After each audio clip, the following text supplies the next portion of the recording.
Vamos lá ver então se está operacional.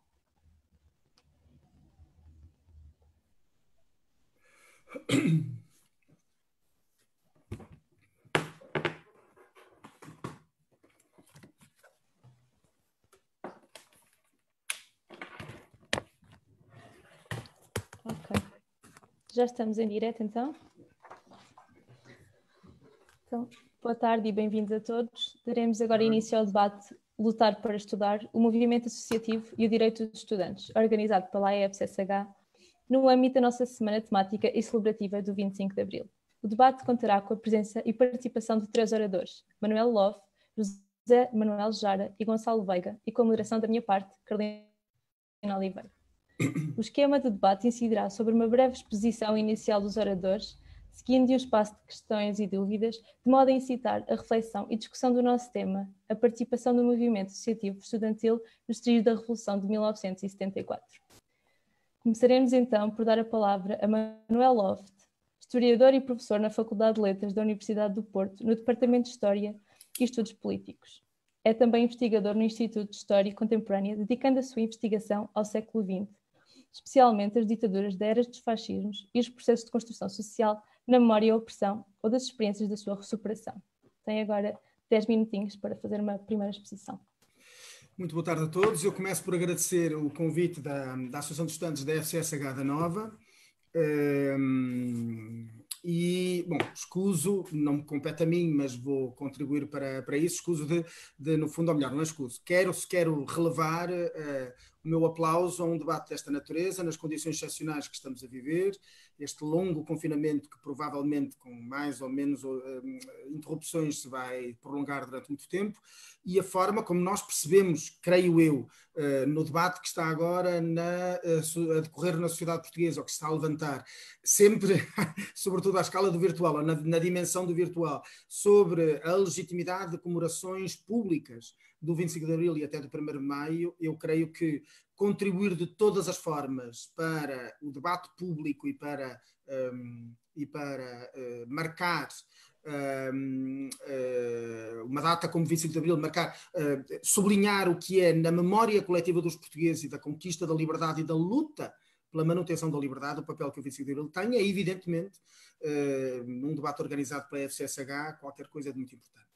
E uma componente muito importante historicamente, é para isto que me convidaram, para fazer uma espécie de balanço histórico do papel do movimento estudantil na luta pela liberdade, na resistência contra a ditadura e na construção da democracia, designadamente no período revolucionário, o papel do movimento estudantil foi muito importante.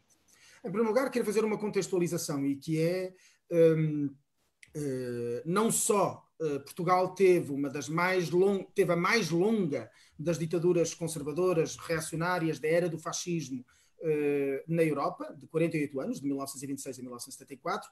Essa longa duração da ditadura condicionou severamente a configuração dos movimentos de resistência. Por outras palavras, em Portugal acontece a mesma coisa que, por exemplo, aconteceu em vários países, em várias sociedades latino-americanas e também africanas e também asiáticas, onde ou o colonialismo, África e Ásia, ou o autoritarismo limitou necessariamente a dimensão pública de grandes movimentos sociais, que habitualmente são os que, de forma mais decisiva, transformam a história das pessoas, e nomeadamente o movimento dos trabalhadores, o movimento operário, os movimentos sindicais, etc. Por outras palavras, é evidente que em Portugal, desde 1926 e particularmente desde 1934, o último grande momento em que o movimento operário, com a greve do 18 de janeiro de 1934, teve uma participação muito importante na resistência contra a ditadura, mas na sua fase inicial. Desde então, necessariamente a dimensão de movimentos grevistas e de participação dos operários foi necessariamente mais diminuta no esforço de resistência do que seria em qualquer sociedade onde os sindicatos seriam livres, coisa que não era, onde o direito de greve seria livre, coisa que não era, etc. É também por isto que o movimento estudantil em sociedades como a portuguesa, e dizia eu, como as latino-americanas, como as do sul do mundo, o movimento estudantil assume sempre um papel mais significativo. Sejamos muito claros, não é? Em geral, por definição e até por definição de classe, os estudantes foram sempre, nas situações de autoritarismo e de colonialismo e de dominação autoritária e dominação colonial, muito menos, ou melhor, foram sempre vítimas da perseguição quando assumiram atitudes de dissidência e de confronto com o Estado, mas foram sempre muito mais poupadas à repressão e designadamente à repressão, comparativamente, e designadamente à repressão física, do que foram, por exemplo, evidentemente, operários ou camponeses, ou seja, as camadas populares, todas as vezes que elas se organizaram. Na história, eu não me quero e não estou a dispersar, mas na história da repressão, nós sabemos sempre, fazemos uma espécie de hierarquia. Um advogado, um médico é sempre menos maltratado, era, no caso da PIDE, menos maltratado do que um estudante menos maltratado que um operário menos maltratado do que um camponês. Na base, aqueles que mais sofriam, evidentemente, a repressão da natureza física e a eliminação física e a morte, eram, por exemplo, evidentemente, os africanos. O movimento estudantil em Portugal começa depois dos anos 30, naquilo que nós podemos chamar uma segunda fase da ditadura salazarista, a partir de 1943, ou sobretudo de 1945, fase final da Segunda Guerra Mundial, ou imediatamente depois do final da guerra, emerge como uma componente central dos movimentos de resistência e uma componente central na visibilidade pública e social. Os estudantes, jovens, nomeadamente os estudantes universitários e dos liceus, cujo recrutamento social foi claramente sempre acima do da média da sociedade e da sua geração, e, portanto, na grande maioria dos casos, eram filhos das novas classes médias e muitos, evidentemente, das poucas elites políticas, sociais e económicas, poucas em número e muito poderosas que o país detinha, e sempre que participavam nas manifestações, eles tinham mais visibilidade, eram dos que mais visibilidade tinham, quer, por exemplo, em 1945, no fim da Segunda Guerra Mundial, na organização do MUD juvenil, o Movimento de Unidade Democrática Juvenil, o seu braço juvenil, logo a partir de 1946-47, na participação nas campanhas de Norton de Matos, 1949, Rui Luís Gomes, 1951, também Quintão Meireles, 1951, campanhas presidenciais de candidatos da oposição, já sabemos, nenhum deles chegou, só Humberto Delgado, 58, chegaram às urnas num regime de total fraude eleitoral e de manipulação do processo eleitoral. E, finalmente, faltava-me dizer, 1958, a campanha de Humberto Delgado. Eles tiveram um papel muito visível, muito evidente, que ajudou a preparar, já em 1956, numa espécie de pré-história do movimento estudantil dos anos 60, uma fase de contestação a propósito de um decreto específico, de uma normativa legal do Ministério, então chamado Ministério da Educação Nacional, sobre a autonomia e a capacidade de organização de associações de estudantes, exatamente. E em 1956, pela primeira vez, se montou, desde 1945, se articulou um movimento de contestação, ainda sem a dimensão da greve, mas de contestação a políticas do governo de Salazar para, concretamente, os estudantes. E é verdade que nessa primeira fase, 1956, essa mobilização de 56, ainda tem aquilo que na altura se podia designar como uma espécie de complexo do apoliticismo. A grande maioria dos dirigentes associativos de 1956 consideravam-se, com muitas aspas, apolíticos. E, portanto, não se queriam pronunciar, e não se pronunciaram, sobre a legitimidade, a natureza do regime ditatorial de Oliveira Salazar nesse período. Mas é verdade que quer as eleições de 1958, em que, diga-se passagem, obviamente, não quero cometer aqui uma injustiça, sublinhei o papel dos estudantes, nomeadamente universitários, e dos liceus, mas muito particularmente a visibilidade dos jovens trabalhadores, também eles, se quiserem, não quero usar um termo que possa parecer paternalista, mas mais aguerridos do que a média, mais claramente sem medo do que a média, do que a grande maioria provavelmente da sociedade, por motivos que nós poderíamos considerar mais ou menos óbvios, o papel que os jovens trabalhadores tiveram nas campanhas de 49 de Norton de Matos ou de 58 de Humberto Delgado. Com 58 Humberto Delgado as coisas mudaram. E há uma espécie de despertar para não só de despertar para a política, de repolitização muito generalizada na sociedade portuguesa. 58 abre 4 anos que culminam em 62 na greve académica da Universidade de Lisboa e da Universidade de Coimbra, na greve académica de 62, mas abre 4 anos de permanente contestação e permanente instabilidade no regime. Em 58, a campanha de Delgado, no fim de 58, logo a seguir, aliás, no início de 59, logo a seguir ao fim de ano, Humberto Delgado refugia-se na Embaixada do Brasil.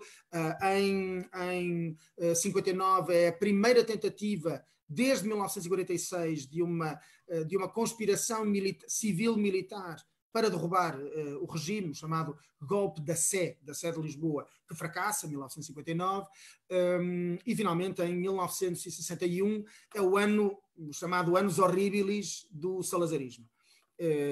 Começa com o sequestro do navio Santa Maria, prossegue com o assalto às prisões de Luanda no 4 de fevereiro de 61, a rebelião em todo o norte de Angola e depois que se espalha todo o território angolano de março de 1961, seguido em abril uma tentativa de um golpe palaciano no interior do regime salazarista chamada Abrilada, por último em novembro de 61 o sequestro de um avião da TAP que fazia a ligação Casablanca-Lisboa, que desce sobre Lisboa, distribui, é uma verdadeira aventura cinematográfica, consegue abrir as portas e distribuir panfletos e regressar a Marrocos, e finalmente, em dezembro de 61, a queda da chamada Índia Portuguesa, Goa da Mão e Dio, incorporadas por via militar na Índia.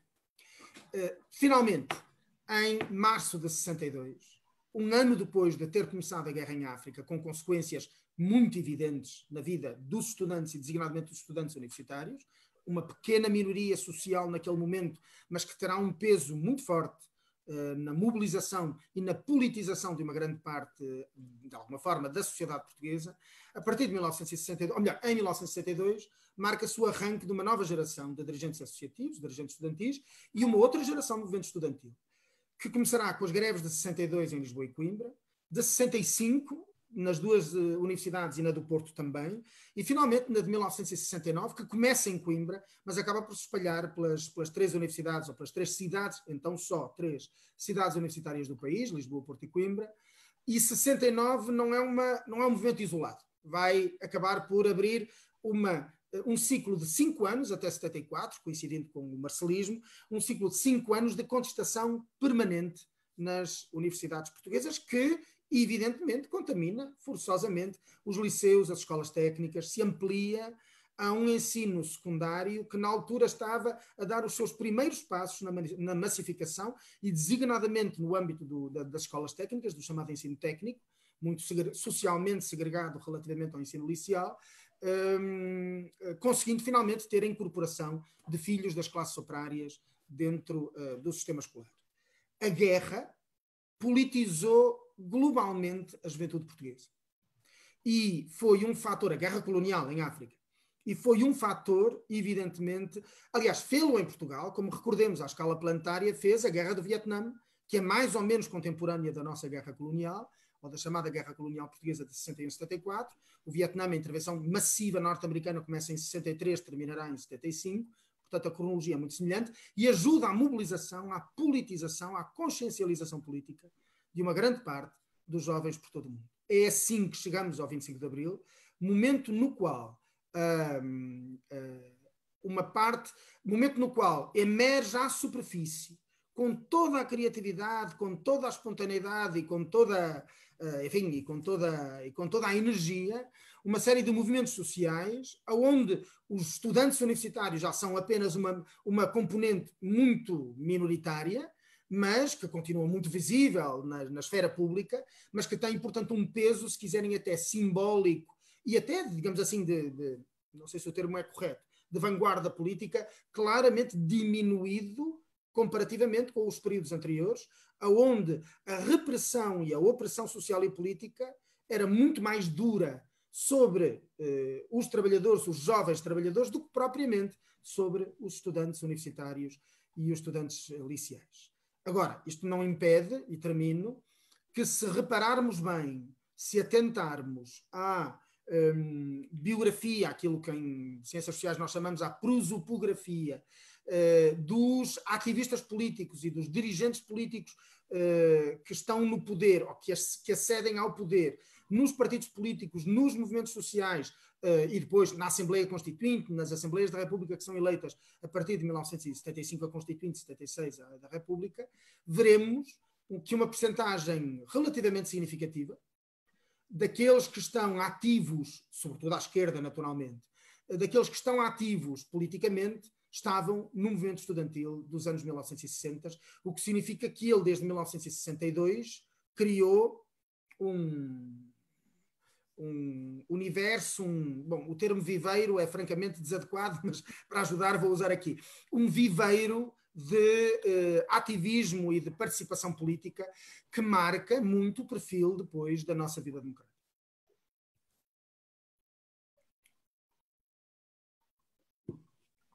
Microfone. Ora bem, portanto... Peço desculpa, só um momentinho, por favor, professor. Queria já agradecer a exposição ao professor, tal como eu estava a dizer, com o microfone desligado, e passaremos agora a palavra a José Manuel Jara, médico psiquiatra. Foi estudante na Faculdade de Medicina da Universidade de Lisboa entre 1969 e 1972. Resistente antifascista, destacou-se na participação do movimento associativo estudantil da época, onde chegou a participar na direção da Pró-Associação de Medicina, mais concretamente entre 1971 e 1972. Recentemente publicou um livro de sua autoria intitulado A Luta das Tendências no Movimento Estudantil pré-25 de Abril, um processo tenebroso. Terei agora os 10 minutinhos, 15 talvez, para o professor poder... Bem, portanto, a minha experiência... Portanto, eu vim de Angola. Portanto, o meu pai era médico em Angola, médico dos serviços públicos, e fiz 3 anos da Faculdade de Medicina em Luanda. E, portanto, no 4º ano vim para Lisboa, 69. Portanto, nessa altura já havia uma conjuntura, o maio de 68 em França, havia uma grande turbulência, houve a crise de Coimbra, houve, digamos, as eleições também, com a CDE, enfim. Portanto, e realmente já vinha, é curioso que pessoas que eram estudantes universitários nas colónias portuguesas, portanto, em Angola e Moçambique, também estavam despolitizados. Havia uma consciência política, social, que não era, digamos, indiferente ao colonialismo e era anticolonial. Portanto, muitos dos dos colegas que vieram nessa altura da África tinham ideais progressistas. Portanto, incluímos no movimento estudantil e em medicina, portanto, havia de facto uma história que existia em relação às outras faculdades. É curioso destacar que o movimento estudantil foi sempre mais forte em Coimbra, em Lisboa, do que no Porto. Mas mesmo assim, com grandes restrições. Por exemplo, quando começa a crise de Coimbra em 79, tinha havido um período de comissão administrativa que restringia muito a capacidade funcional das associações, porque a repressão é uma constante no movimento estudantil, no período da década de 60 e de 50. E, por exemplo, em relação à Associação de Medicina, foi aquela em que eu fui dirigente, a associação tinha sido dissolvida em 1953. Engraçado, não é? Portanto, bastante na sequência de crises e de lutas. Portanto, nós tínhamos não uma associação, mas uma comissão para a associação. Tal como acontecia com a Faculdade de Letras, também só tinham uma comissão para a associação. Em Lisboa havia a Associação de Ciências, a Associação do Técnico, que era, digamos, bastante forte, e a Associação da Faculdade de Direito. Não é? E depois outras eram pró-associações. Não é? Portanto, não havia, digamos, uma consistência legal que permitisse também atividades mais amplas.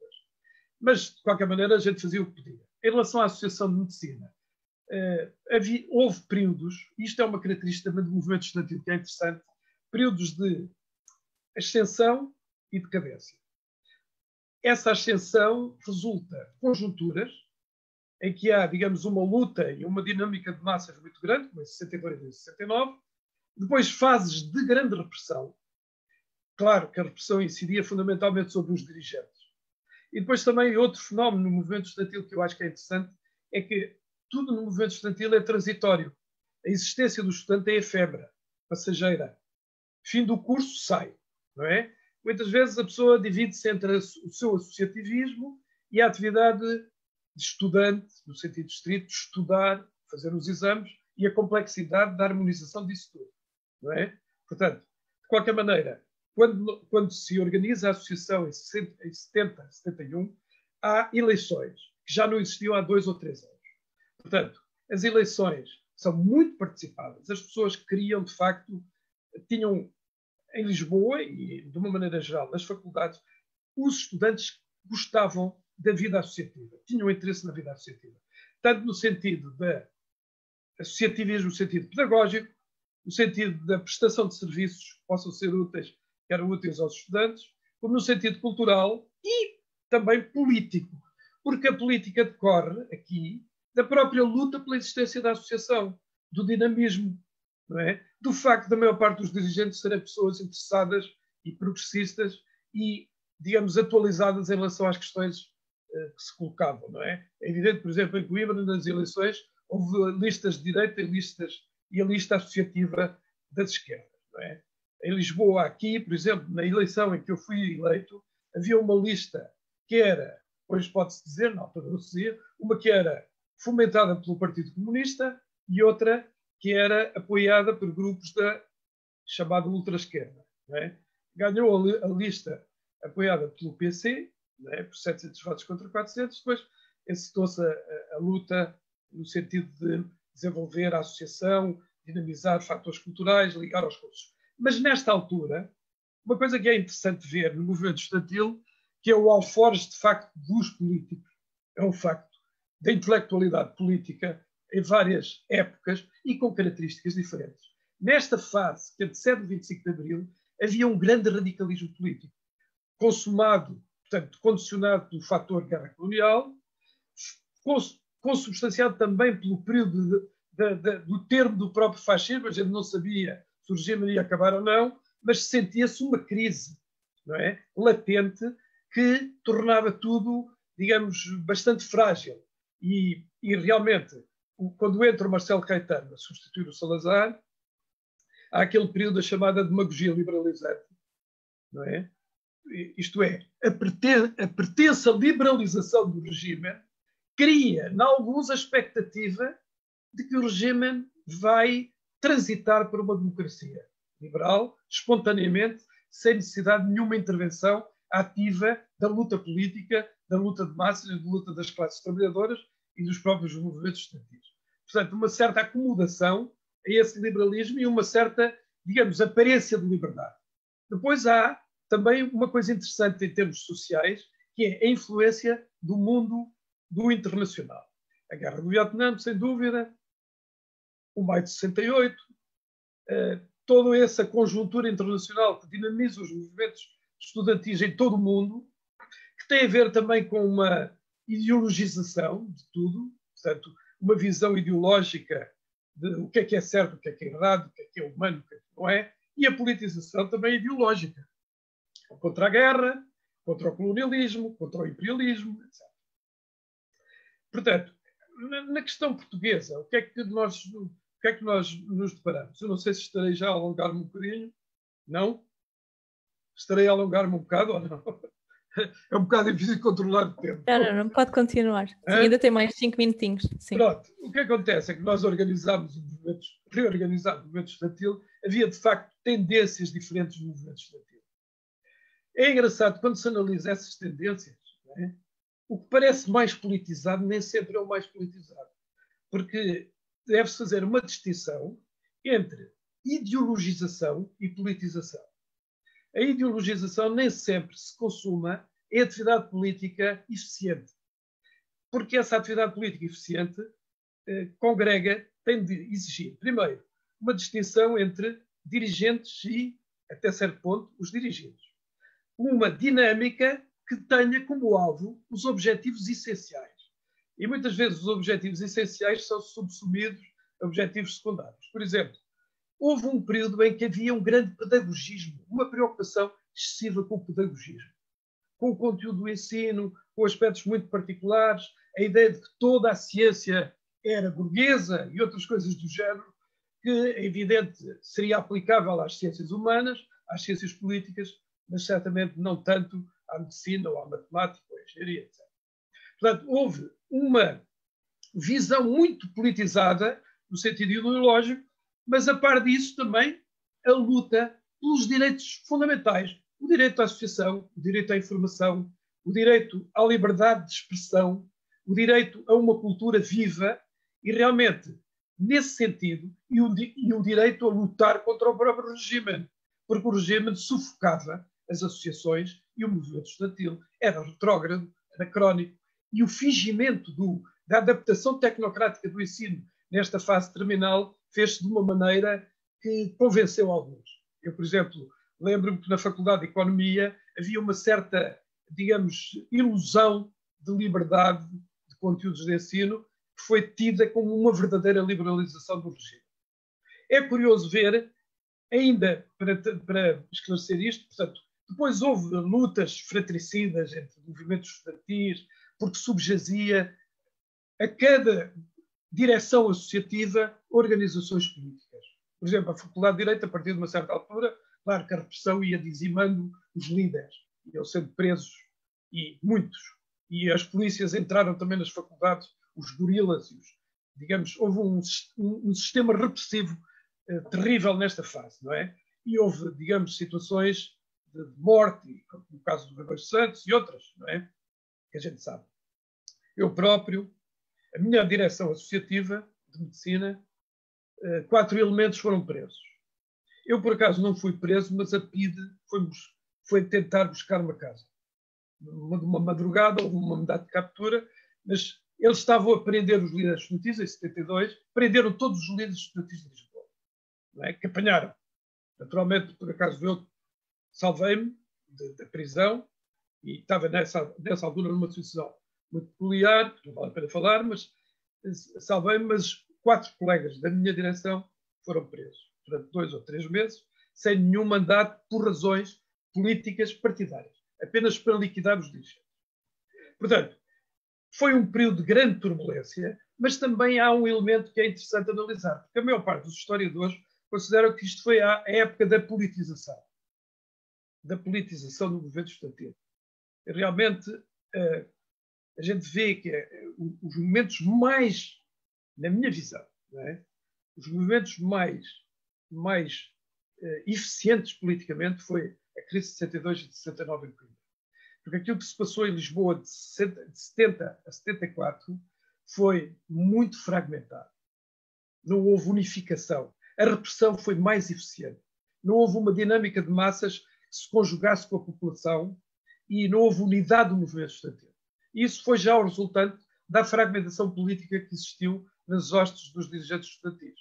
E isso já se notou quando acaba a crise de Coimbra, a maior parte, e no decurso da crise de Coimbra, de 69, a maior parte algumas das direções de Lisboa não se conjugaram com a crise de Coimbra. Distanciaram-se e solidarizaram-se muito pouco. Houve aí, digamos, já o pronúncio daquilo que seria a fragmentação, que se vai prolongar a seguir ao 25 de Abril. Porque, de facto, dentro daquilo que se convenciona chamar a esquerda, havia confrontações que eram de ódio absoluto. E essas confrontações manifestaram-se de uma maneira muito peculiar. Por exemplo, para exemplificar, a orientação em que eu estava inserido, que era ligada à União dos Estudantes Comunistas e ao PCP, era uma orientação que estava ligada ao lema da Reforma Geral e Democrática do Ensino. Portanto, a ideia de que, a haver uma alteração, ela não seria só na universidade, mas global. Enquanto que outras tendências falavam da Universidade Popular e do ensino popular. Mas isto é o lema, não é? Subjaz a estas divisões de formulação ideológica uma disparidade de orientações e de critérios, porque algumas destas organizações, que pretendiam ser organizações populares e operárias, eram fundamentalmente estudantis. E, portanto, estavam a fundar partidos estudantis. Havia, no fundo, partidos estudantis. Enquanto que o PC tinha uma secção estudantil, mas o PC não era um partido estudantil. Portanto, daí uma discrepância e um confronto de luta por uma hegemonia que era, até certo ponto, uma ficção.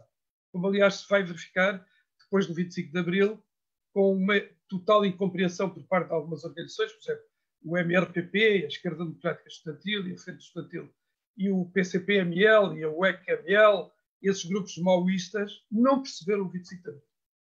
Apesar de serem muito ideológicos, muito conscientes da literatura política, não foram capazes de aplicar a teoria à prática e perceber o que é que significava o 25 de Abril.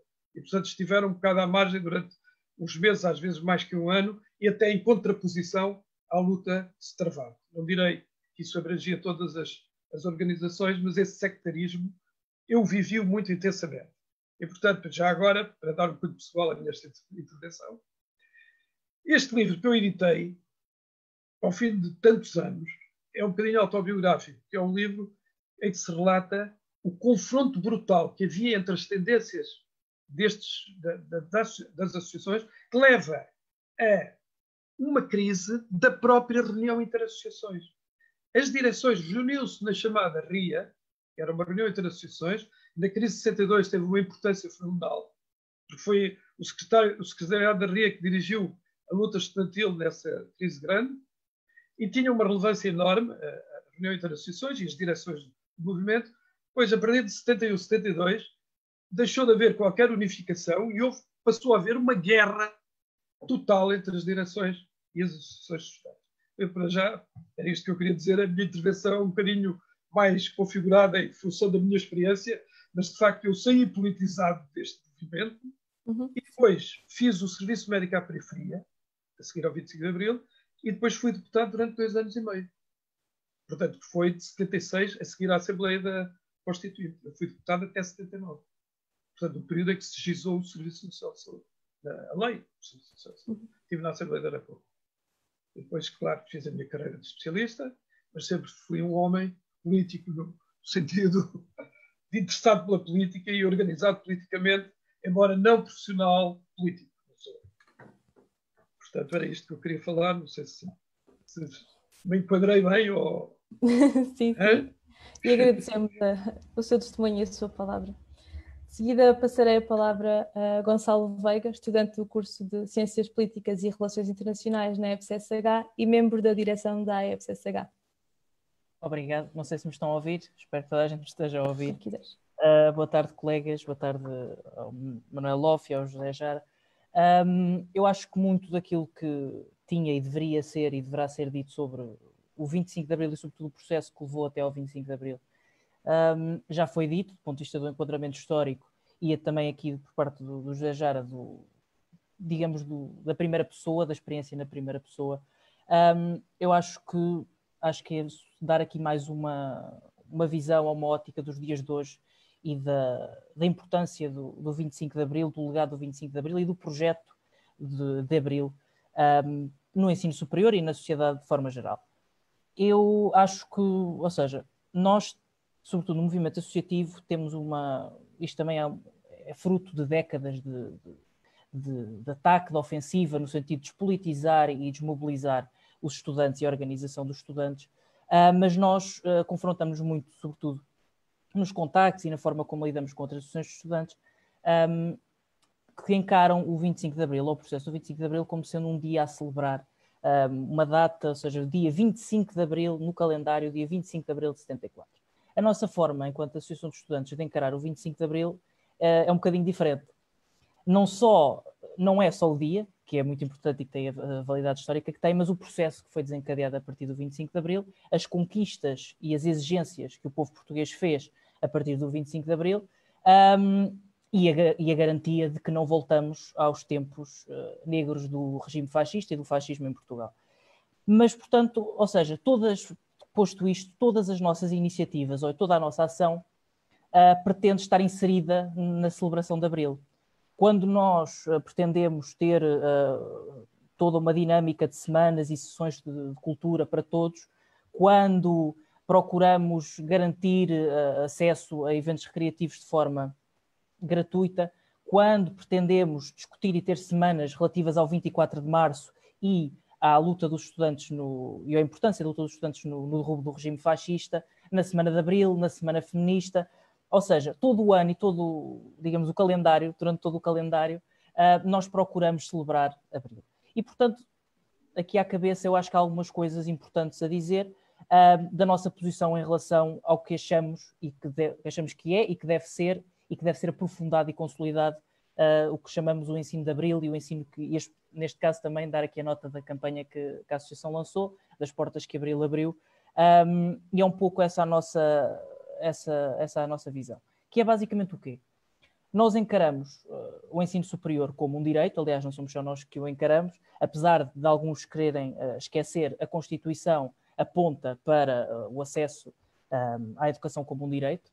Infelizmente, devido às constantes revisões que a revisão também tem, que a Constituição tem sido alvo, acabou por se alterar, também não é só na educação, na saúde também, a questão de colocar a expressão tendencialmente gratuito, ou seja, tentar arranjar forma para atacar aí verdadeiramente as conquistas de Abril. E, portanto, há aqui à cabeça algumas coisas que são essenciais.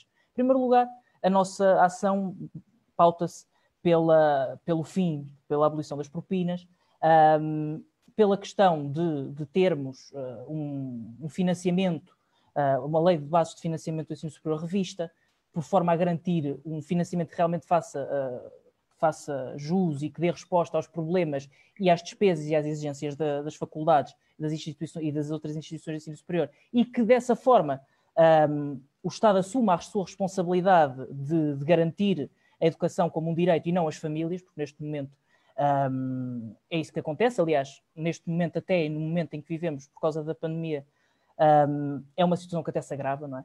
Mas já irei a essa situação. Mas depois, ou seja, em tudo, ou seja, a questão da ação social, a questão das residências e do alojamento. Nós neste momento temos cerca de 130 mil estudantes deslocados no ensino superior, temos cerca de 13 mil, à volta disso, camas para os estudantes deslocados, e não só, porque mesmo a questão do estudante deslocado é um critério um bocadinho limitativo, porque só se considera um estudante deslocado quem vive a mais de 80 km, quem estuda mais de 80 km da sua área de residência. Portanto, 80 km não é propriamente uma distância assim tão perto, portanto, o número de estudantes deslocados é muito maior. E não há resposta, e não está a ser dada a resposta, quer dizer, o PNAES, o Plano Nacional de Alojamento, já dá alguma resposta, mas é preciso ir mais fundo.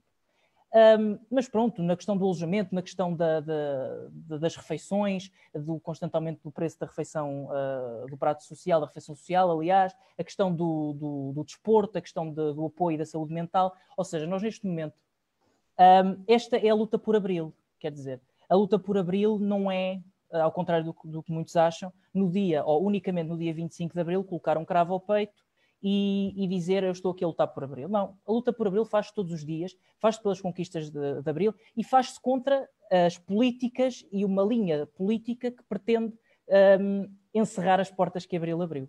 E, portanto, é muito nesse sentido que a nossa ação vai, seja a nível institucional, seja a nível do contacto direto com os estudantes. E, portanto, essa é a nossa primeira bandeira, garantir um ensino público, democrático, gratuito e de qualidade para todos os estudantes, e assim celebramos Abril. Como já disse, a questão da cultura para todos, do desporto para todos. Nós, por exemplo, somos uma das associações que não cobra qualquer tipo de valor aos estudantes para poderem participar no desporto, para terem direito ao desporto universitário, e no nosso departamento também de saúde e ambiente também garantimos uma data de materiais de saúde de forma gratuita, ou seja, procurar que as associações de estudantes, enquanto associação de estudantes, cumpram o seu papel de garante dos interesses e dos direitos dos estudantes. E depois mais à frente, se for essa a dinâmica da discussão, também falar um pouco do contexto do movimento associativo de forma geral e a nível nacional. E depois posso também ir mais aí. Mas pronto, acho que é um pouco por aí. Quer dizer, acho que há aqui uma data de questões que são alicerces da nossa ação. E, portanto, cabe-nos a nós, enquanto estudantes, defender as conquistas de Abril, garantir que elas se efetuam, mas, acima de tudo, também garantir que elas se aprofundem. E, portanto, não podemos fazer uma avaliação de que está tudo bem e que Abril está a ser cumprido, não só pela questão atual da pandemia, e essa é uma questão gravosa e que está a demonstrar a falta de resposta que o Estado dá, ou neste caso não dá, perante uma necessidade. Ou seja, nós estamos perante uma situação em que milhares e milhares de estudantes e milhares de famílias estão a sofrer dos despedimentos, dos layoffs, e, portanto, perante isto temos um silêncio absoluto por por parte do Ministério, que agora está preocupado em abrir as IES, isso é outra discussão, mas ainda não deu resposta a estas questões. Não deu resposta às questões da propina, não deu resposta à quantidade de estudantes que não têm materiais em casa, não têm um computador, não têm uma ligação à internet. Muitos deles são trabalhadores estudantes, portanto, dividem entre o teletrabalho e a faculdade. Estudantes que também estão em casa com as famílias e não têm propriamente um espaço para assistir às aulas ou um espaço confortável e propício ao estudo e para trabalhar, porque têm as famílias ou porque prestam cuidados a outros familiares e, portanto, há uma data de questões que já existiam, não é? E que estão agora a ser aprofundadas. E, portanto, eu acho que Abril, temos de celebrar Abril completamente, e acho que este debate também é uma excelente iniciativa, mas precisamos deixar uma ressalva, que é Abril ainda não está cumprido na sua totalidade. E existem forças, existe uma linha política que se pretende vingar das conquistas de Abril. E precisamos estar atentos, e a única forma de combater essa linha política e esses ataques a Abril é através da luta organizada, é através da ação, e no nosso caso, enquanto Associação de Estudantes, de um contacto permanente com os estudantes e da consciencialização dos estudantes para a luta pelos seus direitos, pelo direito que têm, apesar de muitos dizerem que não é, o direito à educação. Não sei se já cheguei ao meu tempo. Já? Pronto. Então depois já, mas por muito pouco. Portanto, pronto, então depois eu deixo o resto. Se quiseres acrescentar mais alguma coisinha? Não, acho que depois também nas questões e no resto da discussão acho que poderá-se acrescentar mais coisas. Obrigado. Okay. Agradeço então a tua intervenção, Diogo. Obrigada. Passaríamos agora para o nosso espaço de debate, convidando todos aqueles que estão a assistir a formularem questões para as deixarem aqui na caixa de texto ao lado, que eu irei ler as próprias questões para os nossos convidados. Iremos esperar um bocadinho. Se virmos que, entretanto, ainda não surge mais nenhuma questão, não sei se os convidados querem fazer alguma observação acerca daquilo que foi agora aqui falado, enquanto ainda não temos nenhuma questão pendente. Não sei se o professor... Só acrescentar, enfim, como trabalho na universidade, o Gonçalo colocava várias coisas sobre... várias questões, nomeadamente sobre esta questão, sobre os problemas de natureza económica, não é? Bom, em primeiro lugar, vamos contextualizar isto. Tudo indica que vamos ter a pior crise económica e social em 90 anos. Não tem comparação nenhuma com a anterior. E se por enquanto ainda temos uma linguagem por parte do próprio governo de que não vai haver austeridade, ou de que a austeridade não é uma boa solução e tal, não nos esqueçamos que no caso das várias, a política educativa está segmentada, e a política educativa para o ensino superior, o Ministério, permitam-me ser muito direto, o Ministério pode dizer o que quiser, são as universidades que dizem o que se faz, porque são autónomas, não é?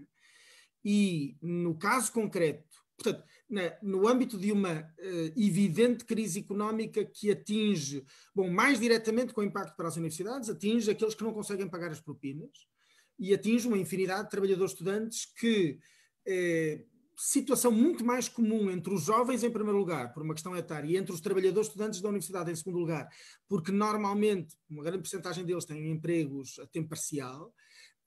A percentagem de layoff e de desemprego direto, já sem layoff. Suponho que sabem qual é a diferença entre uma coisa e outra. Em layoff, a empresa declara que ou está praticamente a cessar a atividade ou perdeu no mínimo 40% do seu rendimento, e então as pessoas passam a layoff, automaticamente perderam 1/3 do salário, e dos restantes 2/3, a proporção é de 70 para 30, 70% é pago pela Segurança Social, 30% pelo patrão. O que significa que tudo somado, os empregadores estão a pagar 20 e poucos % do salário que até há semanas atrás era de 100%. Não é? Ora, bom, as pessoas nestas condições têm imensa dificuldade, quando são trabalhadores estudantes, imensa dificuldade em pagar as propinas. E os pais de estudantes que não são trabalhadores estudantes, identicamente estão nessa dificuldade. E o Gonçalo, suponho que tem mais informação do que eu, do que acontece na Nova de Lisboa. Eu sei pelo menos o que acontece no Porto, o que é que está acontecendo na Universidade de Minho, o que já se leu na Universidade de Coimbra, etc. No melhor dos casos, as universidades estão a propor planos faseados de pagamento, mas não perdoam 1 cêntimo das propinas. 1 cêntimo.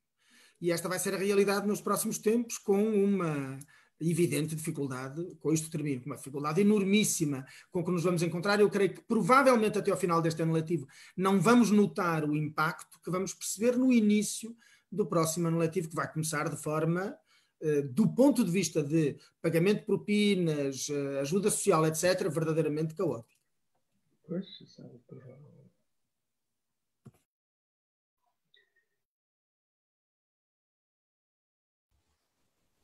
Não sei se Já não há perguntas? Ainda não há José Jara quer dizer alguma coisa em relação àquilo que foi discutido, entretanto. Ainda não há questões aqui a cair na caixa. Pois, eu acho que as abordagens são distintas, porque a minha experiência é mais remota, não é? E foi circunscrita também a um período, mas que foi um período de grande agitação, isso é um facto, não é? Foi um período pré-revolucionário.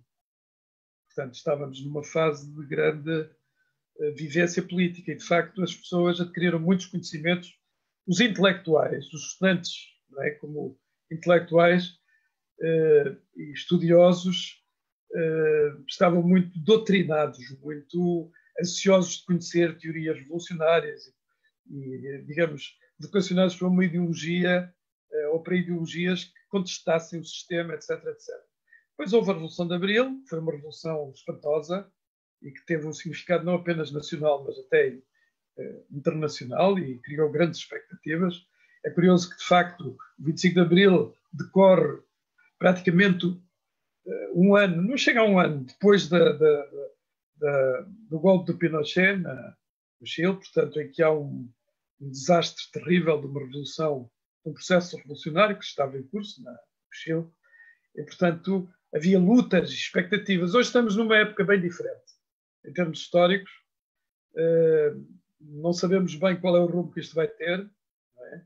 Mas esta catástrofe que está a acontecer, que a gente está em curso, não é? Estamos a assistir a ela, não sabemos que desfecho vai ter, mas eu creio que a luta que se terá de travar para defender direitos e reivindicar esses direitos vai ter de ser muito forte, não é? E naturalmente que nós vamos vendo agora o levantar a cabeça de forças de direita, de extrema-direita, com uma arrogância brutal por todo o lado, tanto em termos de ação política, como económica, como mesmo ideológica, a afirmação descarnada e descarada de toda uma ideologia de extrema-direita que, enfim, em Portugal não tanto como noutros países, mas já começa a ter uma manifestação algo mais robusta do que seria de esperar, não é? Portanto, estamos numa situação diferente, é uma época diferente. Já se estava a pronunciar que... E pronto, realmente o movimento estudantil é um barómetro também. O movimento estudantil é um barómetro, porque o movimento estudantil agita-se muito em função do que se passa à volta. Refrata muito as lutas que se passam no exterior, não é? E, portanto, depois a composição, a origem de classe do ensino é muito diferente da que era antes do 25 de Abril, porque, de facto, a universidade, antes do 25 de Abril, era, numericamente, o número de estudantes era pequeníssimo, comparando com o que depois se veio a verificar. E, de facto, aquela ideia ilusória de criar uma universidade popular com os estudantes oriundos das classes médias e médias altas era uma utopia, não é? Portanto, a universidade, para se tornar popular, a primeira condição é o acesso geral das pessoas de todas as classes sociais ao próprio ensino. Mas o conteúdo do ensino também é uma coisa muito importante. Eu agora lembro-me, por exemplo, a questão do alto ensino nos anos 70, quando fala dos aparelhos ideológicos de Estado. O ensino é a administração, em muitos aspectos, da própria ideologia dominante, não é? E dos valores dessa ideologia, de uma maneira subtil, bem encadernada, polémica por vezes, ou contraditória, mas em que esses valores são transmitidos. Portanto, o ensino e o estudante têm uma importância sociocultural e política de grande alcance na formação dos próprios agentes da política, da Constituição. Enfim, eu não gosto do termo classe política, porque acho que não é uma classe no sentido. Mas pronto, vamos usar o termo no sentido comum. A classe política deve muito à formação do ensino, a forma como o ensino funciona, não é? Portanto, e aos conteúdos do ensino, e à cultura dominante, a ideologia da cultura, aquilo que é a cultura dominante, não é? É muito importante na questão política. Não deixou de ser e continuará sempre a ser. Nós temos de estar atentos a isso. Porque, no fundo, a ideologia que predomina é aquela que, no fundo, veicula os interesses dominantes também na área económica e na área social e depois se transporta também para a área cultural, agora com algumas dissonâncias. Não é? Isso era muito transparente antes do 25 de Abril, agora é mais. Bom, entretanto, já temos aqui várias questões. Não sei questões. se o Manuel Love concorda com estas minhas especulações. Não sei se querem... Concordo. Não sei se é o espaço agora para conversarmos sobre isso ou se dar espaço às perguntas. Claro. Já temos aqui um grupinho bom de questões que... Desculpem, eu não julguei que ainda não havia. Não há problema nenhum. Estava a preencher. Não há problema, não se preocupe. Iremos então responder às questões uma a uma, porque ainda são questões um bocadinho extensas depois de ter estado aqui a vê-las. Bom, então, irei colocar a primeira questão do debate. Como compreender a contradição na FCSH, como noutras faculdades, entre as comemorações oficiais do 25 de Abril, só um bocadinho, e a prática da luta estudantil, os muros, os protestos e a fixação das faixas? A contradição está plasmada no mural do Salgueiro Maia, quando não autorizam a pintura de murais pelos estudantes e exigir o ensino superior público. É aqui a nossa primeira intervenção do debate de Sofia Lisboa. Uma pergunta, respondemos uma por uma ou acha que... Sim. Agora, quer dizer, no fundo é perguntar se vocês acham, não sei quanto tempo é que querem no total, porque a resposta uma por uma vai prolongar o debate, é só por isso. Sim, eu só tinha sugerido uma por uma porque de facto são questões ainda um bocadinho extensas e pronto, era para poder dar a oportunidade de... Bom, não sei. Eu posso começar só para dar a perspectiva da Associação de Estudantes. Sim. Isto é um problema, a questão se não me engano o que tu falaste foi da questão também dos morais e da questão da propaganda política e do ativismo e poder, os espaços da faculdade, utilizar os espaços da faculdade para fazer. Isso é um problema que já vem de alguns anos para trás, acho que o José já viveu isso de uma forma, o Manuel Love deverá ter vivido de outra forma e não é uma novidade.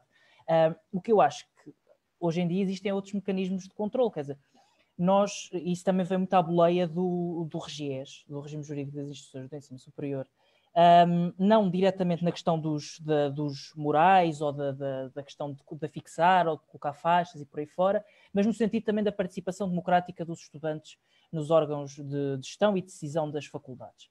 O RGES, o que vai fazer, basicamente, o Regime Jurídico das Instituições do Ensino Superior, foi tirar dos órgãos o papel dos estudantes, ou seja, continuam lá, mas assim num efeito meio bibelô, meio...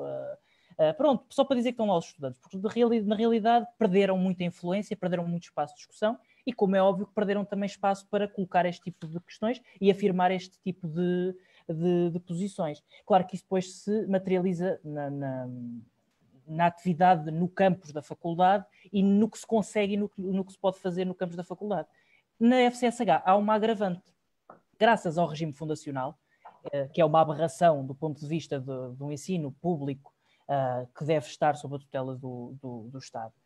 O regime fundacional basicamente dá quase carta branca e quase que elimina, ou seja, no papel as associações de estudantes continuam a ser cogestoras, mas na realidade, como está lá a presença dos privados e como os privados têm uma grande posição e grande palavra de decisão nos destinos da faculdade e, neste caso, da Universidade Nova, acabamos por estar ainda mais de pés e mãos atados. Portanto, nós podemos fazer o que acontece, felizmente, graças à nossa insistência, nós pomos faixas, nós afirmamos as nossas posições e não pedimos propriamente autorização, mas garanto que se nós não batêssemos pé, e isso acontece noutras faculdades e noutras instituições, se não batêssemos pé e se não afirmássemos o direito dos estudantes e da Associação de Estudantes como órgão representativo máximo dos estudantes, não poderíamos fazer nada. Pronto, disse. Eu não tenho assim nada a responder nesta. Eu acho que... Obrigada. Então, eu tenho alguma coisa. Bom, em primeiro lugar, quero saudar, se percebi bem o nome da pessoa que coloca a questão, é a Sofia Lisboa, e quero-lhe dar um grande abraço, ainda por cima nestas condições, uma vez que o grande abraço nunca mais o conseguirei dar tão cedo, tudo indica. Eu sou dos que estou completamente desolado com o confinamento, mas cada um de nós reage de forma diferenciada a estas coisas. Ora, eu vou fazer não é fazer daquelas afirmações que os franceses costumam dizer que é para épater le bourgeois, mas vou dizer aquilo que é, eu sendo professor universitário e tendo, no fundo, desde os meus 17, 18 anos, estado permanentemente na universidade ou instituições de investigação, primeiro enquanto estudante, depois como investigador em doutoramento e depois finalmente como professor. Eu tenho que dizer, a universidade é uma instituição, eu estou perante um psiquiatra e tenho medo de usar o termo, mas vou usá-lo.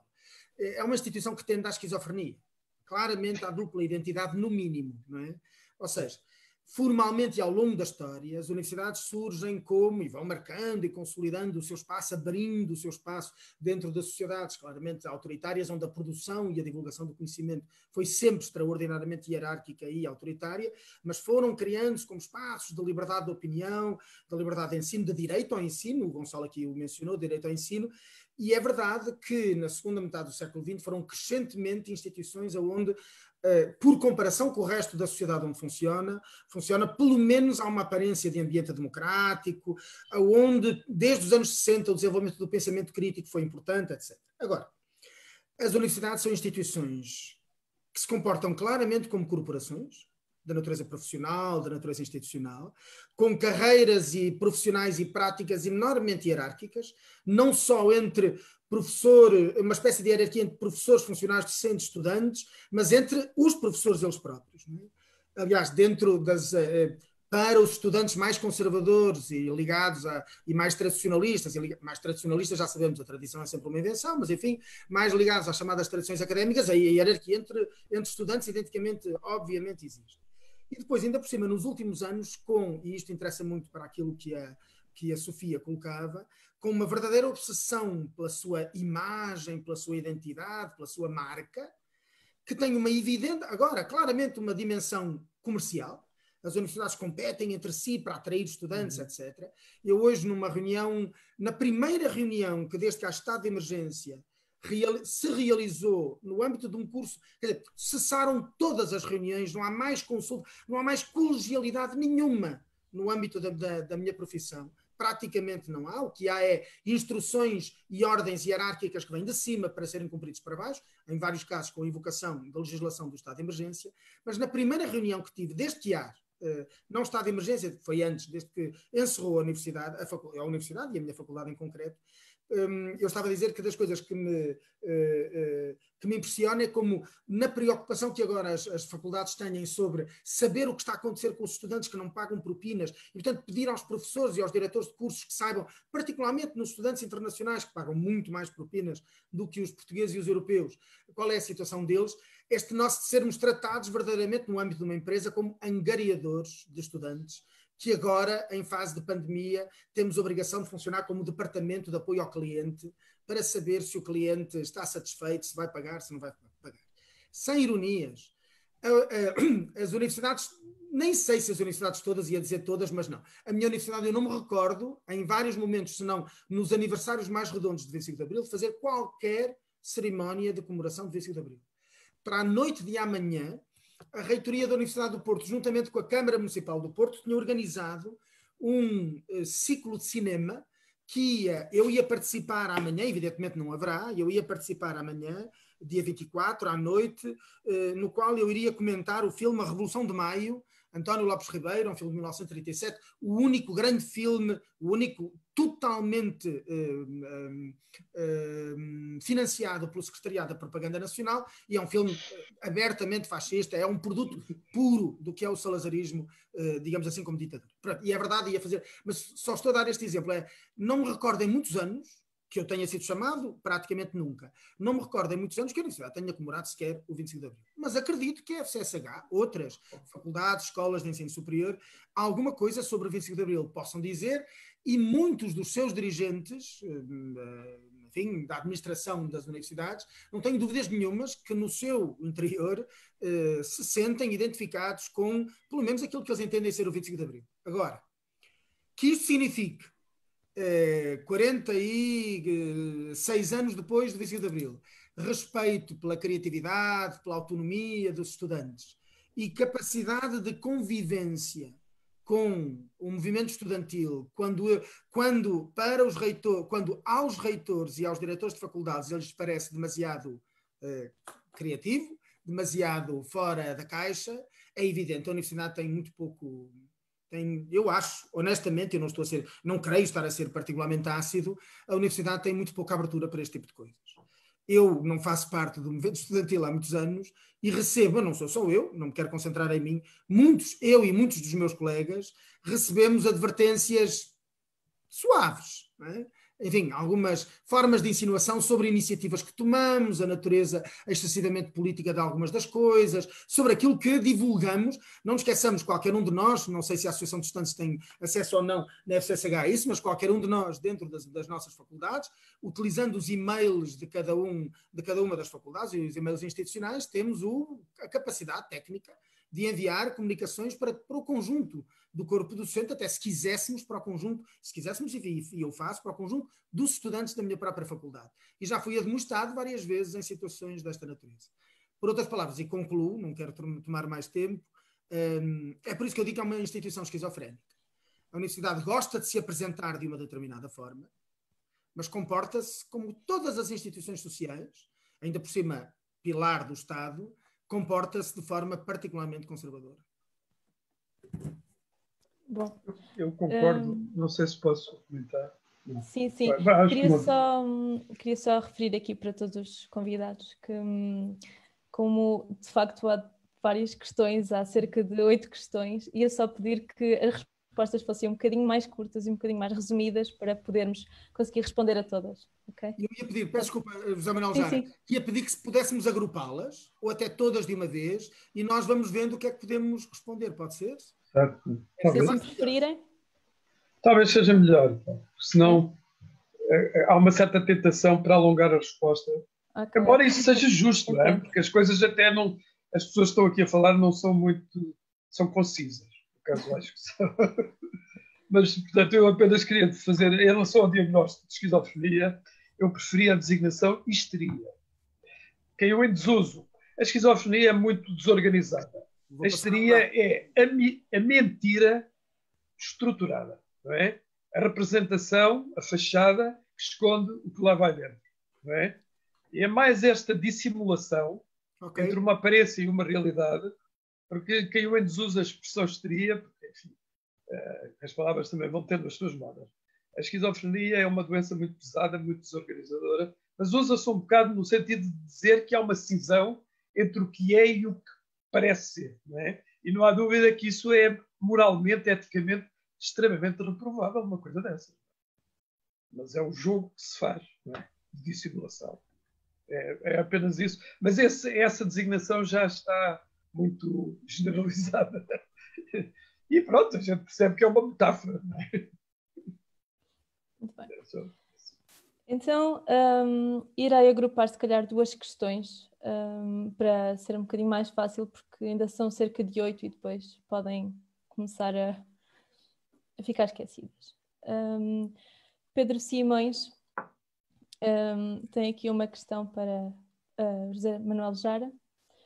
Falando como membro de um movimento associativo, num contexto em que é mais fácil sê-lo, quais foram as maiores dificuldades em estar presente no movimento associativo, tendo sido, neste caso, dirigente, numa altura de repressão, censura e perseguição? E Diogo Falcato refere, antes de mais gostaria de agradecer à Associação de Estudantes pela iniciativa e aos convidados pela participação. E tenho uma questão para Manuel Loff. Como entende a ação dos movimentos associativos estudantis em Portugal no pós-25 de Abril, em comparação à ação dos mesmos durante os anos do fascismo? Quem quiser iniciar. Eu posso responder já. A grande dificuldade é que nós tínhamos de conciliar a nossa ação como estudantes, tínhamos de estudar, não é? E ao mesmo tempo de votar tempo, energias e coragem para nos afrontarmos com um regime e um ambiente perigoso em que tínhamos de lutar pela liberdade, pela livre expressão e, digamos, no fundo, corrermos o risco que tínhamos, de facto, de sermos presos, de sermos agredidos, de sermos privados da nossa liberdade. E realmente isso aconteceu com uma grande frequência em muitos períodos do movimento estudantil. E como não havia liberdade política, nós não podíamos legalmente pertencer a nenhuma organização política, porque as organizações políticas que se opunham ao regime eram ilegais e clandestinas. Portanto, era uma situação muito peculiar, que exigia coragem, devoção, convicção, não é? E entusiasmo naquilo que fazíamos. Mas realmente as pessoas que se devotavam ao movimento estudantil, ao movimento associativo, revelaram-se muitas vezes aquelas que depois se mostraram mais solidárias e mais dedicadas ao semelhante, na luta por ideais progressistas. Não sei se respondi, mas é. Eu posso responder ao Diogo Falcato, então, a questão sobre a comparação do papel das AES no pré e no pós-25 de Abril. Ora bom, é substancialmente diferente, sobretudo a partir dos anos 70. O próprio José Manuel Jara o descreveu, ou melhor, o contexto que descreveu para os últimos anos da ditadura, o chamado período marcelista, é muito semelhante àquele que nós assistimos nos anos da Revolução, 74, 76, e nos anos, até um período de grande contestação que ocorre nos anos de 77, 78, contra a política de um ministro, na altura, que era professor da Universidade Nova, era de filosofia na Universidade Nova, o professor Tomé Arcadia, ministro do Partido Socialista, e que faz parte, é o primeiro ministro da Educação dos dois primeiros governos constitucionais de Mário Soares, o primeiro entre 76 e 77, dezembro de 77, e o segundo entre o final de 77 e o início e meados de 78. Portanto, durante aqueles 2 anos, de 76 e 78, durante os quais os dois primeiros governos socialistas, o segundo dos quais em coligação com o CDS, abertamente, eu tenho escrito sobre isso, sobre esse período histórico, abertamente o que se dizia desde o Ministério da Educação, que era necessário desmontar o aparelho ideológico que tinha tomado conta das universidades, numa insinuação que entre o Partido Comunista e a chamada extrema-esquerda, as universidades estavam tomadas, digamos assim, sobretudo por parte do movimento estudantil, mas também entre o corpo docente, por parte destes setores do que hoje se costuma chamar a esquerda radical. Bom, e portanto, no período de 74 a 78, há um contexto muito semelhante àquele que o José Manuel Jara descreveu. Grande fragmentação, mas grande participação, com grande competição interna dentro do movimento estudantil, mas grande participação na vida das escolas.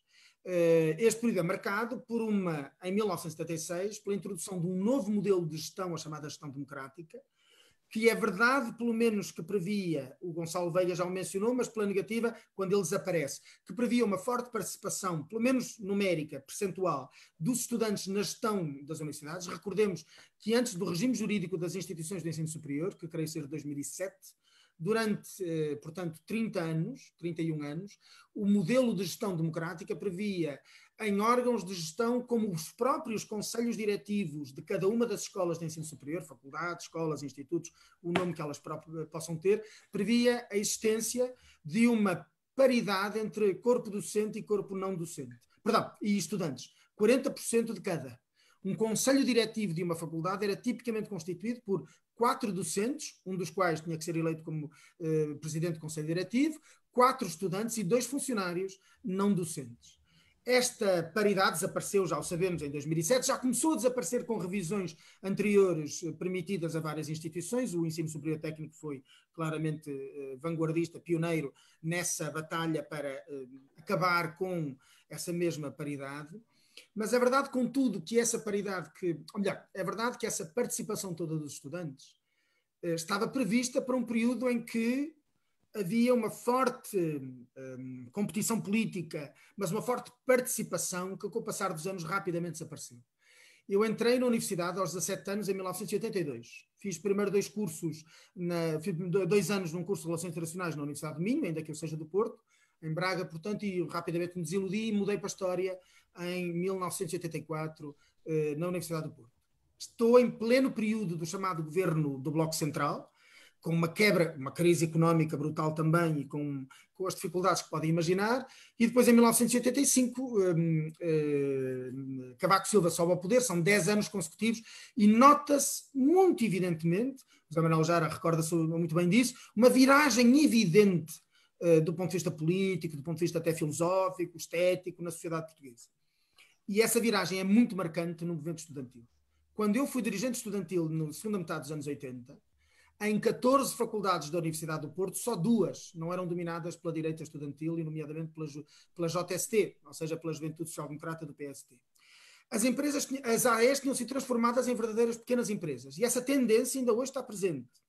Eu, pelo menos, sempre critiquei a ideia de que as associações de estudantes não são sindicatos, não têm nada que andar aqui a discutir com professores, modelos pedagógicos, isso é para os senhores professores. Aliás, regressou-se muito a uma linguagem, de novo, hierárquica, com uma clara distinção do corpo docente, etc., dos estudantes com o corpo docente. E então a ideia era que as associações de estudantes deviam ser empresas, prestar serviços que a universidade não sabia prestar, angariar dinheiro de patrocinadores e do próprio Estado. Na altura, o Cavaco Silva criou uma coisa sinistra chamada o Ministério da Juventude, que nos parecia uma coisa muito semelhante às organizações obrigatórias de juventude dos regimes fascistas do período dos anos 30 e dos anos 40. E depois, finalmente, não nos esqueçamos, a universidade transformou-se, os estudantes transformaram-se, também são filhos de uma geração muito diferente daquela que os estudantes dos anos 60 ou dos anos 70 eram, e nomeadamente entrou uma dimensão muito importante para um grande número de associações de estudantes, que é o lúdico, a festa, as queimas das fitas, as celebrações das semanas académicas, etc. Que são um enormíssimo negócio, mas é um enormíssimo negócio, e portanto que atraíam muitos estudantes para a sua organização e que criaram uma relação direta entre a popularidade dos... o José Manuel Jara dizia, ou melhor, um de vocês já não me recordo, dizia muito bem, era o José Manuel Jara, o dirigente estudantil o estudante é alguém que só é estudante durante um período reduzido de tempo, e das coisas que mais atraía, e ainda hoje atrai, a mobilização dos estudantes é justamente a participação e a organização dessas mesmas queimas. Foi difícil superar-se esse processo, e começa com o processo de contestação ao aumento das propinas nos anos 90, e aí o movimento estudantil regressa, uma parte dele, regressa só uma parte necessariamente, regressa a uma espécie de alma, de espírito que, bom, eu não gosto do termo alma, mas já usei, de espírito que o movimento estudantil, de facto, do ponto de vista da contestação e da reivindicação de direitos, sempre teve no passado. Agora, esta ambiguidade permanece. E esta espécie, da mesma forma como as universidades estão a transformar em empresas, como a vossa, a minha foi infelizmente pioneira também, em 2009 a Universidade do Porto é uma das 3 primeiras a transformar-se numa fundação de direito privado, da mesma forma como se tendem a empresarializar, eu continuo a achar que muitas associações de estudantes julgam que o seu papel é justamente esse, é também de se empresarializarem, e acho que estão claramente enganados. Das coisas onde eu mais, com isto concluo, das coisas onde eu mais sinto falta na minha vida, enquanto cidadão, não simplesmente enquanto trabalhador da universidade, é da participação e da contestação das associações de estudantes a uma infinidade de transformações que neste momento vão-se provavelmente agravar, e que têm muito a ver com o custo económico de frequentar a universidade, e com um aspecto que o Gonçalo não mencionou, mas que não mencionou só, secundariamente mencionou, digamos assim, marginalmente mencionou, e que tem muito a ver com aquilo que o José Manuel Jara dizia. A universidade dos anos 60 e 70 era profundamente elitista. A sua evolução ao longo dos anos, suponho que interpretei bem o que ele dizia, a sua evolução ao longo dos anos do pós-25 de Abril demonstrou como fracassa a tentativa de tornar democrática uma universidade que está pensada para os filhos das classes médias e altas, mas a verdade é que nos últimos anos nós percebemos bem, eu percebo todos os anos, no recrutamento dos estudantes que tenho à minha frente, percebo como é cada vez mais, eu diria, é empírico, mas é cada vez mais enviesado, é cada vez mais selecionada a seleção social de classe dos estudantes de ensino superior. Bom, agradeci então as questões do Pedro e do Diogo, e passaria, se me derem a permissão, para a questão da Julie Neves para o Gonçalo. Tendo em conta o trabalho da AFCSH no contacto com outras AES e associações académicas, qual consideras ser o estado do movimento associativo estudantil em Portugal? E achas que tem vindo a melhorar ou a piorar ao longo do seu tempo como dirigente associativo? Ok. Depois, para... Desculpa. Não faz mal. Também para ti, já agora agrupávamos assim, é mais fácil. Para ti, Gonçalo, a professora Maria Alice Samara questiona quais as dificuldades para a mobilização política dos estudantes nestes tempos de quarentena. Bom, por enquanto, ficamos assim. Ok. Eu, em primeiro lugar, concordar com a avaliação que o professor Manuel Love estava a fazer em relação à... E acaba por também fazer a ligação à questão que foi colocada pela Julie, da situação do movimento associativo, estudantil, de como é que está. Se está... Eu não faria propriamente uma avaliação se está melhor ou pior. Eu acho que, ainda no outro dia nós discutíamos uma coisa que era... aqui há uns anos houve uma manifestação, uma luta do ensino superior, quando foi a extinção do Passo 23, em Lisboa, e não foi assim há tantos anos, foi no governo PSD-CDS, que teve mais de 10 mil estudantes. Portanto, ou seja, isto é muito por fases e também de acordo com a ofensiva e com o grau de ofensiva que se sente. Ou seja, como o Manuel Love estava a dizer, nos anos 80, em 14, acho que foi o número que ele deu, associações de estudantes da Universidade do Porto, no Porto, duas escapavam de uma linha política de direita, ou que quer caminhar, e que basicamente foi quem caminhou no sentido da propina e do ensino como um serviço e um bem, e não como um direito. Mas, quer dizer, eu não faço uma avaliação se está melhor ou pior. Eu diria que no estado, nas circunstâncias atuais, nos dias que vivemos, o que o Manuel Love referiu em relação aos anos 80 é quase copiado a papel químico. Ou seja, há uma despolitização clara das massas estudantis e há um aproveitamento claro por parte de alguns, nomeadamente da direita, no sentido de conseguir, através, aí está, muitas das vezes destas coisas recreativas, eles confundem muito e gostam muito de fazer uma coisa, e nós também já passámos por isso na AFCSH, que é confundir o apartidário com o apolítico, mas depois chega-se ao final do dia e as posições deles nem são apartidárias nem são apolíticas, tomam uma posição clara a favor das propinas, a favor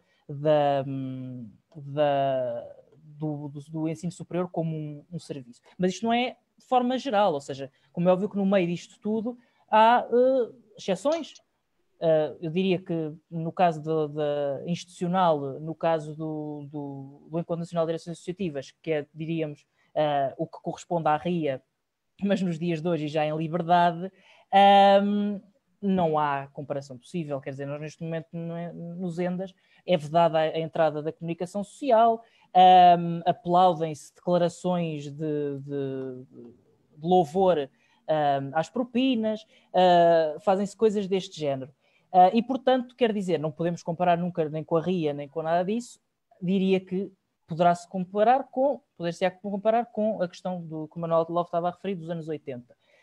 Mas isto tem a ver com as épocas, tem a ver, por exemplo, com quando surgiu a questão das propinas no início dos anos 90, há um ressurgimento por causa das contradições, não é? Porque as contradições estavam a vir ao de cima, há um recrudescer da luta. Depois há uma acalmia. Eu diria que hoje em dia, e que no momento atual que vivemos, acho que também a questão da pandemia vai obrigar, não vai obrigar, vai pôr a nu alguns dos problemas e vai aprofundar outros, e portanto também é natural que haja um aumento do caudal de reivindicativo, mas eu diria, para rematar, digamos assim, que a nível do movimento associativo em geral está dominado por sistemas de cúpulas, por sistemas de estruturas federativas que monopolizam e que se tornaram verdadeiras empresas. Acho que não há dúvidas aqui, e só uma nota que é, nós estamos a viver, e já falámos disto há bocado com a questão da pandemia do Covid-19, estamos a viver um momento difícil e que vai ser, acima de tudo, difícil nos próximos meses, para não dizer anos, como é óbvio que vai ser anos, para as famílias, para os estudantes, para os trabalhadores estudantes. E é incrível como um mês após o início desta situação, do estado de emergência, das medidas por aí fora, ainda não, as estruturas federativas, Coimbra lançou alguma coisa, mas as estruturas federativas, de forma geral, ainda não tomaram uma posição firme e de fundo em relativamente a estes problemas e à situação dos seus estudantes. Isto é revelador, não é?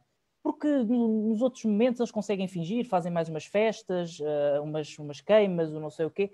Neste momento, o que se pede a estas estruturas, e infelizmente cai a máscara, não é? Esse é o problema, mas o que se pede a estas estruturas é que, representando dezenas, milhares de estudantes cada uma, representem exatamente os seus direitos e que exijam os seus direitos. E, portanto, convém dizer que algumas delas até já se manifestaram contra a suspensão, ou contra a suspensão, é o termo que está a ser utilizado. Nós temos utilizado a isenção ou o não pagamento e a devolução das propinas do segundo semestre, mas que se manifestam contra uma medida em relação às propinas, e isto é grave, não é? É grave. E, portanto, mas diria que, para terminar, nos últimos 2 anos, começa a haver, digamos, um quebrar do verniz na questão da estrutura de cúpula e na questão do caciquismo e digamos, da agremiação das associações de estudantes à volta da sua estrutura federativa. Começam a existir associações de estudantes que começam a pensar por si, não é que nunca não deixaram de existir, mas vivemos tempos complicados, mas começam a pensar por si e a tomar posições estruturais e de fundo, porque veem que as suas estruturas federativas não as tomam. Muito rápido em relação à pergunta da professora Maria Alice Samara, as dificuldades que nós sentimos na questão da mobilização, da consciencialização dos estudantes nesta fase. É a mesma dificuldade que muitos deles sentem e que estão a sentir para estudar, sem materiais, sem ambientes propícios ao estudo, ao trabalho, e portanto estamos um pouco na mesma linha, quer dizer, nós estamos habituados a estar na faculdade, a contactar diretamente com os estudantes também estarem numa situação em que estão juntos e que trocam opiniões e trocam ideias, e neste momento está tudo, digamos, compartimentado e tudo dividido. É, como é óbvio, mais difícil criar posições conjuntas e ações conjuntas, não é? Porque complica um pouco a situação. Mas diria que, surpreendentemente, temos tido uma excelente resposta do ponto de vista das iniciativas que lançamos, seja o inquérito que lançamos em relação ao impacto do Covid, seja a página que lançamos chamada Lutamos em Unidade, relativa a estas questões do impacto do Covid-19 na vida dos estudantes, estamos a ter boa receptividade. E, portanto, acho que é um pouco por aí. Disse. Muito obrigada. Agradeço as questões que foram agora respondidas. Tenho uma última questão, pelo menos por agora, e acredito talvez que seja a última, para Manuel Loff, também feita por Maria Alice Samara. E a questão é: que perigos e problemas para a universidade depois desta experiência de ensino à distância? Ok. Bom, começo por fazer a mesma saudação ainda mais viva à Alice. Esperemos que se não se demora muito tempo, a que nos possamos, no mínimo, ver a pouca distância. Ora bom, a questão é concretamente sobre o ensino à distância. E eu começo por dizer que compreendo perfeitamente. É verdade, eu não negarei nunca que existe uma emergência de natureza sanitária, de saúde, há uma pandemia, isso ninguém pode negar, e é evidente que em primeiro lugar, a reação social e, em segundo lugar, a reação institucional, as universidades que decidiram fechar, e depois, evidentemente, a própria decisão final do governo de que todos os estabelecimentos escolares devem fechar, e depois, finalmente, a imposição do estado de emergência com o encerramento de uma infinidade de empresas, serviços, todos os locais onde houvesse um mínimo de concentração de pessoas, com exceção de supermercados, enfim, obviamente, hospitais, etc. Tudo isso justifica a necessidade de se encontrar uma alternativa, uma solução para aquilo que os estudantes estão, ou melhor, para aquela que é, em primeiro lugar, a vida profissional dos professores e, em segundo lugar, simultaneamente, porque essa é a nossa vida profissional do ponto de vista da docência, a relação que temos com os nossos estudantes. Eu, por acaso, tenho ainda hoje dificuldade em entender, juro, contactando com os meus próprios estudantes, e por não me recordar de ver nenhum documento de uma associação de estudantes sobre isto, que expectativas o movimento estudantil, ou pelo menos os estudantes e aqueles que os representam, tinham relativamente à prossecução ou não de aulas de ensino à distância. Mas aulas. Porquê é que eu faço esta distinção entre aulas e outra coisa? Porque é evidente que nós podemos fazer ensino à distância sem ter que usar plataformas desta natureza na qual agora estamos para a chamada aula síncrona. Eu posso utilizar as velhas plataformas como o Skype, posso utilizar o telefone e obviamente utilizo o correio eletrónico e as páginas da minha faculdade para. Devo dizer que resisti a usar a modalidade das aulas à distância, até não eu diretamente, mas o conjunto dos professores da minha faculdade, da minha universidade, mas especialmente da minha faculdade, serem ameaçados com um processo disciplinar ao abrigo de legislação do estado de emergência, na qual foi dito, ao abrigo do estado de emergência, o decreto presidencial, primeiro estado de emergência, segundo e terceiro dizem a mesma coisa, o decreto presidencial obriga que o ensino, onde seja viável tenha que haver teletrabalho, ninguém discute, eu não discuto, e em segundo lugar tenha que haver aulas, ensino à distância. Nunca se escreveu em nenhuma da legislação do estado de emergência que isso tem que ser sob a forma de aulas. Bom, e depois finalmente desatámos todos a improvisar, desatou toda a gente a improvisar, e as universidades recomendaram a improvisação, que transformássemos universidades presenciais em universidades à distância. Começo por dizer que, evidente, existem universidades à distância. A Universidade Aberta Portuguesa, a Open University Britânica, a Universidade Nacional de Educação à Distância em Espanha, todas elas têm décadas de experiência, reflexão metodológica, pedagógica, sobre como fazer tudo isto. Nós não temos nada. A Universidade Nova de Lisboa, do Porto, não tem nenhuma reflexão feita sobre isto. Nenhum de vocês pagou propinas para terem este modelo de ensino. E nenhum de nós foi formado, e nenhum de nós deve achar que isto é tão fácil quanto o Facebook, foi formado para considerar todas as implicações de ensinar à distância, quantos alunos estão, quantos não estão, se eu admito que eles façam, se eles participam, se não participam. Nós agora, empiricamente, já temos percebido alguma das consequências, e sabemos que uma das consequências deste ensino à distância é a redução radical do diálogo. Radical. Um grande número de estudantes, mesmo presentes, e bem, desliga a câmara, desliga o telefone, o microfone, como vocês o têm desligado, desliga e quer dizer, e pode perfeitamente estar ausente de todo o processo, mas é verdade, até prefere estar ausente e não... Bom, a interação connosco é incomparavelmente inferior e há um efeito central de tudo isto. E acho que já o mencionei logo no início. Desapareceu a comunidade escolar. Desapareceu aquilo que mais pomposamente se chama académica, eu chamo-lhe simplesmente escolar, porque é válida para qualquer instituição escolar. Desapareceu. Não há mais vida de comunidade. Não há mais reuniões, não há mais encontros informais, além dos formais, que são as aulas e são as reuniões, para a preparação de iniciativas, para o que quer que seja. E não é verdade que nós substituamos a presencialidade simplesmente pela virtual. Não é verdade. Não é verdade que falemos o mesmo número de vezes com os nossos colegas por telefone, porque nos lembramos que lhes vamos telefonar, ou mais ainda, marcar uma sessão por Zoom, ou quer que seja, pelo facto de agora não podermos estar presencialmente. Por último, e depois há uma outra série de considerações que a grande maioria das instituições não quis considerar de início, só agora tardiamente está a considerar, e que são tudo quanto tem a ver com a proteção de dados e, portanto, a proteção da privacidade. Não é? As duas grandes plataformas que têm sido usadas, uma é a Moodle, outra é a Zoom, em que nós estamos. A Zoom, eu informei-me sobre isso, a Zoom, e aliás consultei colegas meus que são especialistas nestas coisas. A Zoom, em que nós estamos no dia 30 de março, portanto, digamos assim, 15 dias depois da catadupa, 3 semanas depois da catadupa de encerramento de instituições escolares, por todo o mundo, por todo o hemisfério norte, em primeiro lugar, a Zoom alterou o contrato para dar mais garantias. Por exemplo, esta reunião podia estar a ser gravada há um mês atrás. A Zoom não dava garantias de que não gravava. A Zoom conserva todos os metadados das 4 pessoas que aqui estão, todos, e suponho que através da ligação ao Facebook pode aceder aos metadados, evidentemente, das contas do Facebook.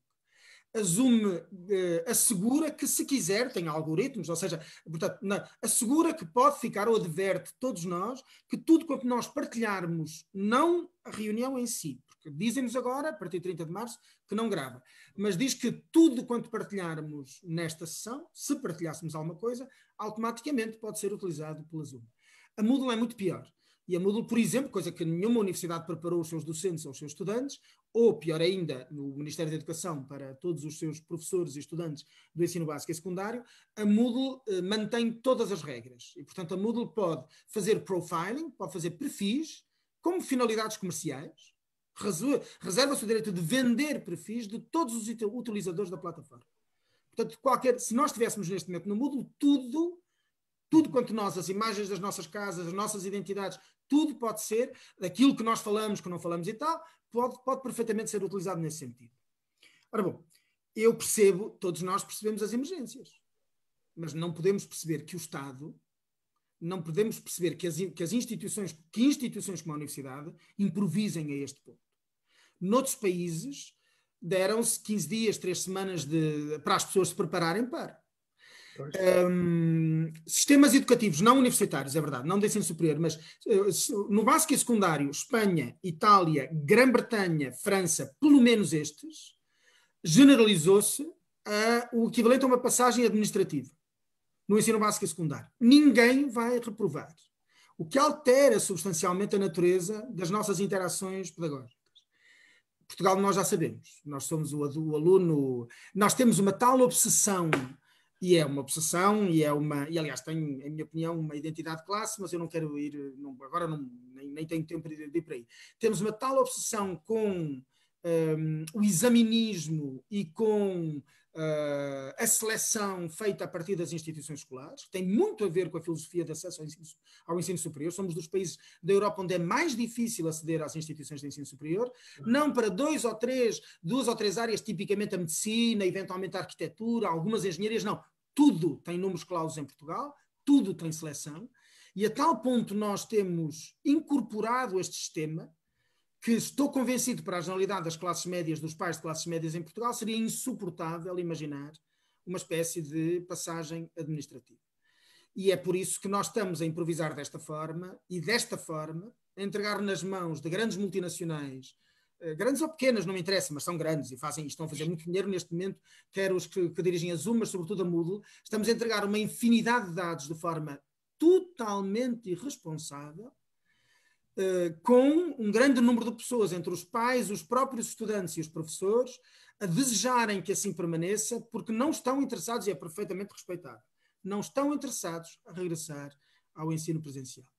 Aquilo que digo aos meus estudantes é, mal seja possível e viável, seguro, eu não me imponho a minha insegurança, muito menos aos meus estudantes, mal seja possível, eu regressaria ao presencial, e acho, honestamente, enfim, não me compete dar conselhos nem lições aos dirigentes associativos, que essa deve ser uma batalha dos estudantes.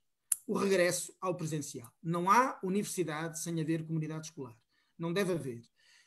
Eu temo que, pelo contrário, a gente comece o próximo ano mais ou menos nas mesmas circunstâncias e se prolonga ao longo de todo o próximo ano mais ou menos esta mesma situação. Ao menos que nos deem em setembro algum tempo para rever o que fizemos e para fazer isto de forma bem mais profissional e bem mais segura. Agradeço então esta última questão e intervenção. Creio que está na hora de encerrar o espaço de questões, procurando encaminhar este debate para um fim.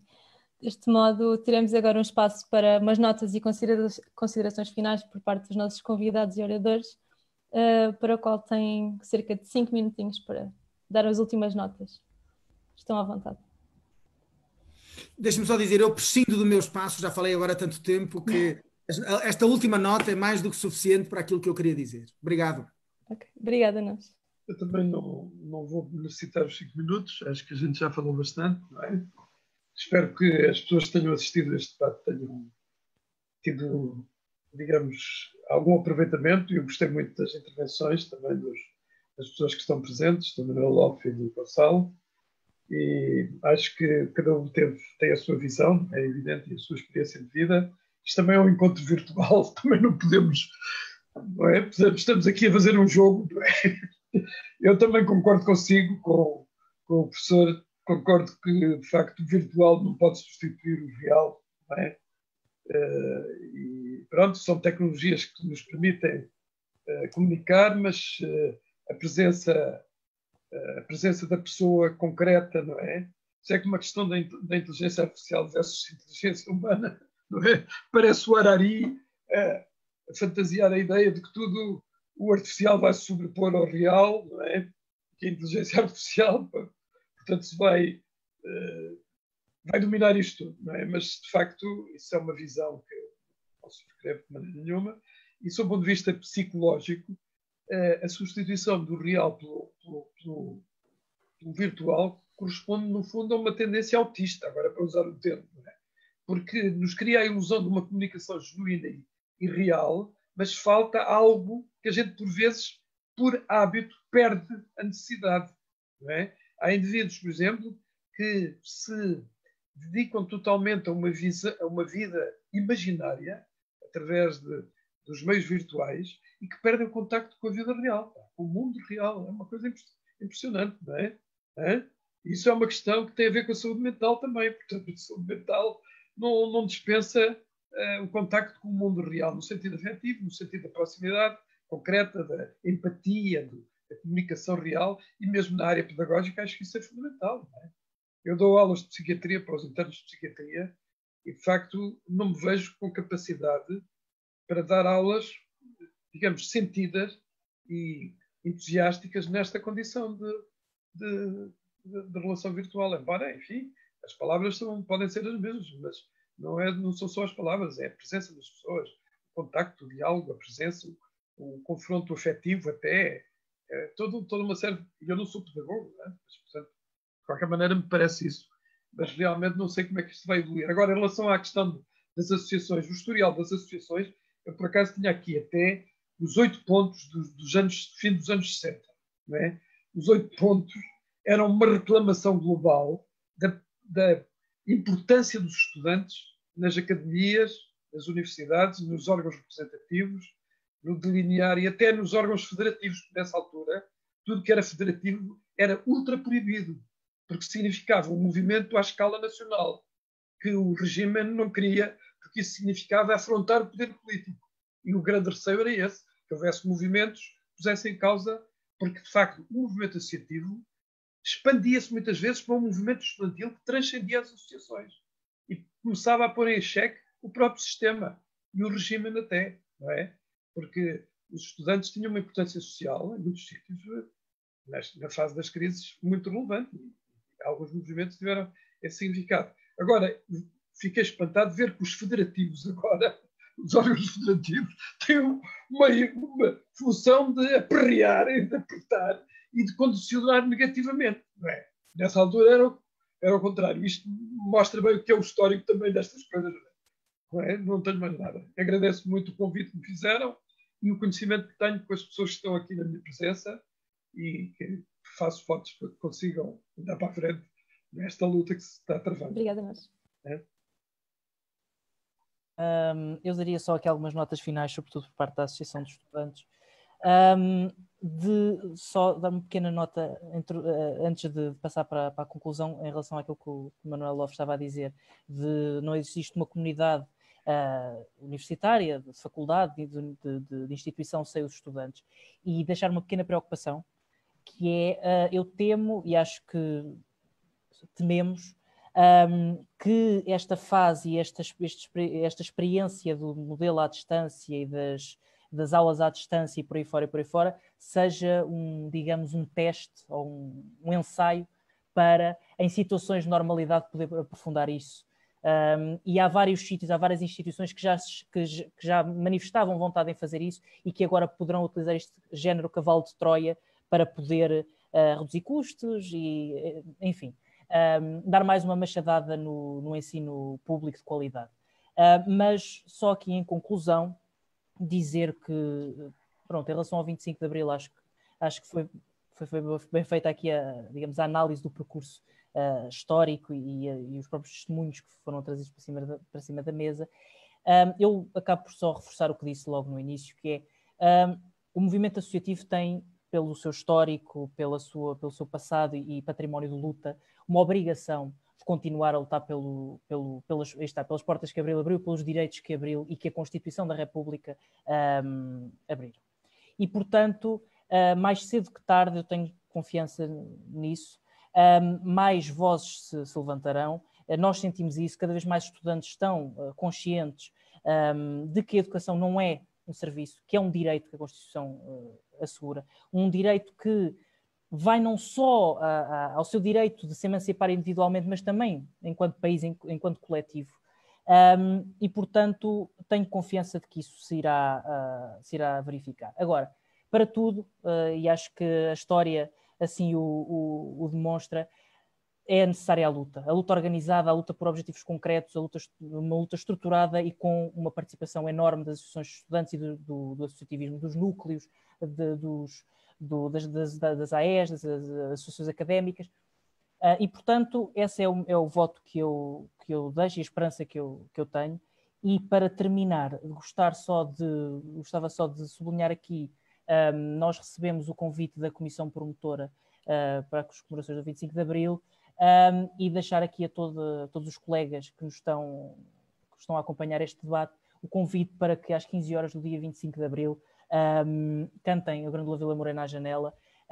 Não é como queríamos, não é? O 25 de Abril é na rua, em luta, e é todo o ano, como eu disse ainda há bocado, mas que consigam também ter este momento de afirmação do 25 de Abril, porque só afirmando 25 de Abril, seja na rua através da luta, seja da luta agora através das plataformas e do online, seja também através destes debates, da cultura e por aí fora, só através desta frente, digamos assim, ampla, é que conseguiremos reafirmar os valores de Abril. E, portanto, deixo esse convite, também deixo o convite ao José Jara e ao Manuel Loff, mas deixo esse convite a todos os colegas que nos estão a ver. E muito obrigado pelo convite também. Bom, agora por fim, queria agradecer a presença e participação de todos os oradores e não podia terminar da melhor maneira e, claro, convidar todos que estão aqui presentes para amanhã, como o Gonçalo disse, cantarmos Grândola e o hino à janela às 15 horas. Muito obrigada a todos pela participação e pela presença. Muito obrigado. Obrigada. Com licença, então. Deus, boa tarde. Boa tarde. Obrigado. Boa tarde.